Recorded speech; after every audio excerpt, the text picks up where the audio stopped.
कथा भगवान श्री कृष्ण ने कहा, जहां मैं रहता हूँ वहां से पाप नष्ट हो जाते हैं। राधे राधे। जय श्री राम। मैं नीतू पांडे यूट्यूब चैनल पर सबका स्वागत करती हूँ।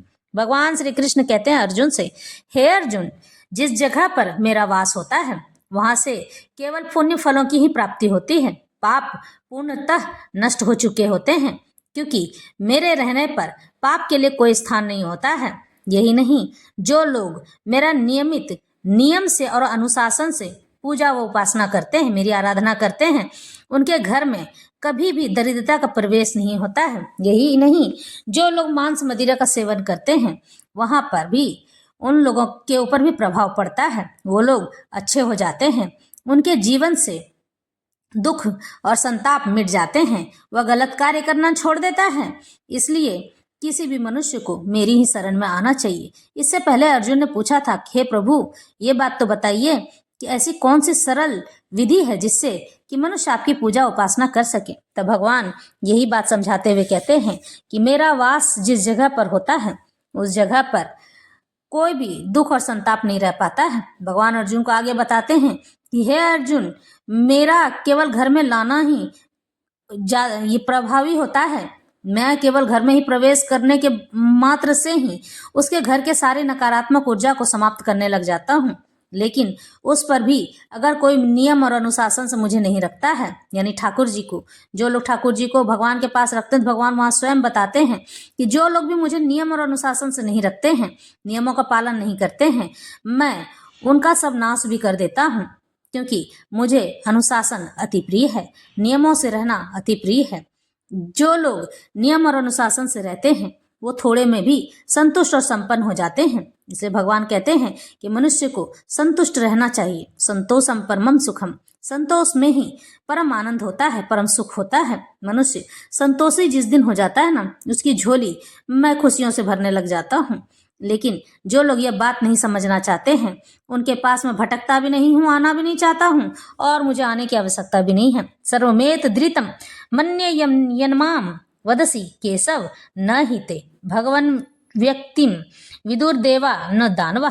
हे कृष्ण, आपने मुझसे जो कुछ कहा है उसे मैं पूर्णतया सत्य मानता हूँ। हे प्रभु, न तो देवतागण न असुरगण ही आपके स्वरूप को समझ सकते हैं।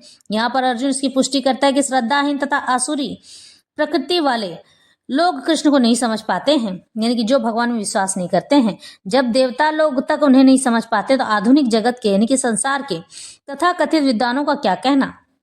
भगवत कृपा से अर्जुन समझ गया कि परम सत्य कृष्ण है और वे परिसंपूर्ण हैं। इसलिए हमें अर्जुन के पथ का अनुसरण करना चाहिए। जिस मार्ग पर अर्जुन चला था उसी मार्ग पर हमें भी चलना चाहिए। उसे भगवत गीता का प्रमाण प्राप्त था। जैसा कि भगवत गीता के 4th अध्याय में कहा गया है, भगवत गीता के समझने की गुरु परंपरा का हास हो चुका था। इसलिए कृष्ण ने अर्जुन से उसकी पुनः स्थापना की, क्योंकि वे अर्जुन को अपना परम प्रिय सखा माना करते थे, भक्त समझते थे।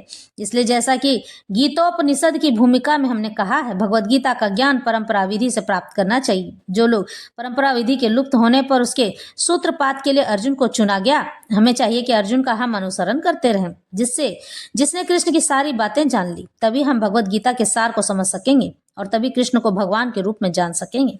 यहाँ पर अर्जुन भगवान श्री कृष्ण की स्तुति करते हुए कहते हैं, स्वयं मेवात्मनात्मानम वेत्थ त्वं पुरुषोत्तम भूत भावन भूतेश देव देव जगतपते। हे परम पुरुष, हे सबके उद्गम, हे समस्त प्राणियों के स्वामी, हे देवों के देव, हे ब्रह्मांड के प्रभु, निसंदेह एकमात्र आप ही अपने को अपनी अंतरंगा शक्ति से जानने वाले भगवान हैं। परमेश्वर कृष्ण को ये जान सकते हैं जो अर्जुन तथा उसके अनुयायियों की भांति भक्ति करने के माध्यम से भगवान के संपर्क में रहते हैं। आसुरी या नास्तिक प्रकृति वाले लोग कृष्ण को नहीं जान सकते हैं। ऐसा मनोधर्म जो भगवान से दूर ले जाए परम पातक है, और जो कृष्ण को नहीं जानता है उसे भगवत गीता की टीका करने का प्रयत्न नहीं करना चाहिए। भगवत गीता कृष्ण की वाणी है, और चूंकि यह कृष्ण का तत्व विज्ञान है, इसलिए इसे कृष्ण से ही समझना चाहिए। जैसा कि अर्जुन ने किया, इसे नास्तिकों से ग्रहण नहीं करना चाहिए। वदन्ति तत्वत विदस्तत्वम यज्ञान मद्वयम ब्रह्मेति परमात्मेति भगवानिति शब्दधे। परम सत्य का अनुभव 3 प्रकार से किया जाता है: निराकार ब्रह्म, अंतर्यामी परमात्मा तथा भगवान। इसलिए परम सत्य के ज्ञान के अंतिम अवस्था भगवान ही है। हो सकता है कि सामान्य व्यक्ति अथवा ऐसा मुक्त पुरुष भी जिसने निराकार ब्रह्म अथवा अंतर्यामी परमात्मा का साक्षात्कार न किया, उसे उन्हें पूर्ण रूप से न देखा हो, भगवान को न समझ पाए। इसलिए ऐसे व्यक्तियों को चाहिए कि भगवान को भगवत गीता के श्लोकों से जानने का प्रयास करें, जिन्हें स्वयं कृष्ण ने कहा है। यहाँ पर कहा गया है कि भगवत गीता पढ़ने का प्रयास करें और भगवान को जानने की इच्छा रखें। लेकिन मैं आपको बता दूं कि भगवत गीता कितना भी पढ़ लो, कभी समझ में नहीं आएगा, क्योंकि उस भगवत गीता को समझने के लिए भगवान की भक्ति करना आवश्यक है। और भक्ति से भी बढ़कर प्रेम होता है, वो प्रेम से भी बढ़कर और कुछ नहीं होता है, क्योंकि जो मनुष्य भक्ति करता है ईश्वर से उसे प्रेम हो ही जाता है। लेकिन जो लोग केवल भक्ति में रह जाते हैं वो सादा जीवन जीते हैं, लेकिन जो प्रेम होते हैं ना, वो मन में शांति लेकर और मगन होकर जीते हैं। वो केवल अपने ईश्वर को ही सब कुछ समझते हैं। वक्तुर्मर्हस्य शेषेन दिव्या हात्म विभूतया याभिर्विर्भूति भिर्लोका निमास्तवम व्याप्य तिष्ठसी। कृपा करके विस्तार पूर्वक मुझे अपने उन दैवी ऐश्वर्यों को बताएं जिनके द्वारा आप इन समस्त लोकों में व्याप्त हैं। इस श्लोक से ऐसा लगता है कि अर्जुन भगवान संबंधी अपने ज्ञान से पहले से संतुष्ट है। कृष्ण कृपा से अर्जुन को व्यक्तिगत अनुभव, बुद्धि और ज्ञान और मनुष्य को इन साधनों से जो कुछ भी प्राप्त हो सकता है वह सब प्राप्त है। इसलिए उसने कृष्ण को भगवान के रूप में समझ रखा है।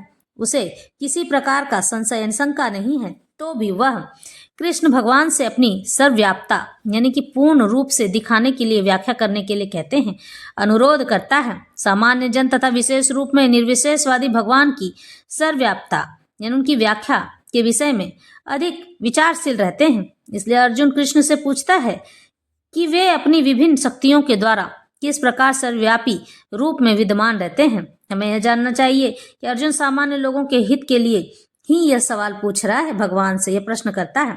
कथम विदामहम योगिंस्तत्वाम सदा परिचिन्तयन् केषु केषु च भावेषु चिन्त्यो असि भगवन्मया।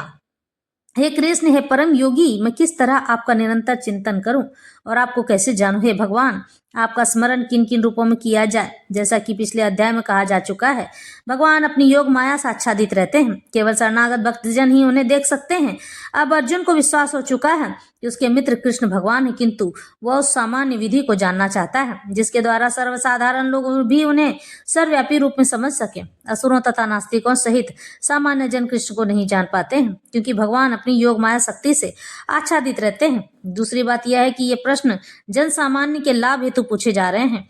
उच्च कोटि का भक्त केवल अपने ही ज्ञान के प्रति चिंतित नहीं रहता है, लेकिन सारी मानव जाति के ज्ञान के लिए भी रहता है। इसलिए अर्जुन वैष्णव या भक्त होने के कारण अपने दयालु भाव से सामान्य जनों के लिए भगवान के सर्वव्यापक रूप के ज्ञान का द्वार खोल रहा है। वह कृष्ण को जानबूझकर योगिन कहकर संबोधित करता है, क्योंकि वे योग माया शक्ति के स्वामी हैं, जिसके कारण वे सामान्य जन के लिए अप्रकट का प्रकट होते हैं। सामान्य जन जिसे कृष्ण के प्रति कोई प्रेम नहीं होता है, कृष्ण के विषय में निरंतर नहीं सोच सकता है, वह तो भौतिक चिंतन करता है। अर्जुन इस संसार के भौतिकवादी लोगों की चिंतन प्रवृत्ति के विषय में विचार कर रहा है। केषु च भावेषु शब्द भौतिक प्रकृति के लिए प्रयुक्त है। भाव का अर्थ है भौतिक वस्तु यानी संसारिक। चूंकि भौतिकवादी लोग, सांसारिक लोग कृष्ण के आध्यात्मिक स्वरूप को नहीं समझ सकते हैं, इसलिए उन्हें भौतिक वस्तुओं, सांसारिक वस्तुओं पर चित्त एकाग्र करने की तथा यह देखने का प्रयास करने की सलाह दी जाती है कि कृष्ण भौतिक रूपों से किस प्रकार प्रकट हो जाते हैं।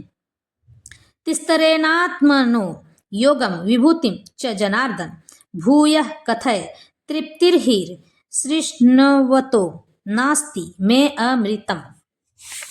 तब हे जनार्दन, आप पुनः विस्तार से अपने ऐश्वर्य तथा योग शक्ति का वर्णन करें। मैं आपके विषय में सुनकर कभी तृप्त नहीं होता हूँ, क्योंकि जितना ही आपको आपके विषय में सुनता हूँ उतना ही आपके शब्द अमृत को चखना चाहता हूँ। वयम तू न